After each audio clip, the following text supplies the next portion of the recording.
El pescador y el pescado yutay. Un día, un pescador que depende lang na cosecha de su sihot, ya puede coger un pescado yutay después de pescar entero día.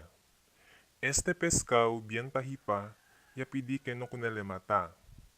Señor, ta pensa tu sabroso yo? Bien yutay lang yo. May payo en granda. Favor, no kumigo kuhi.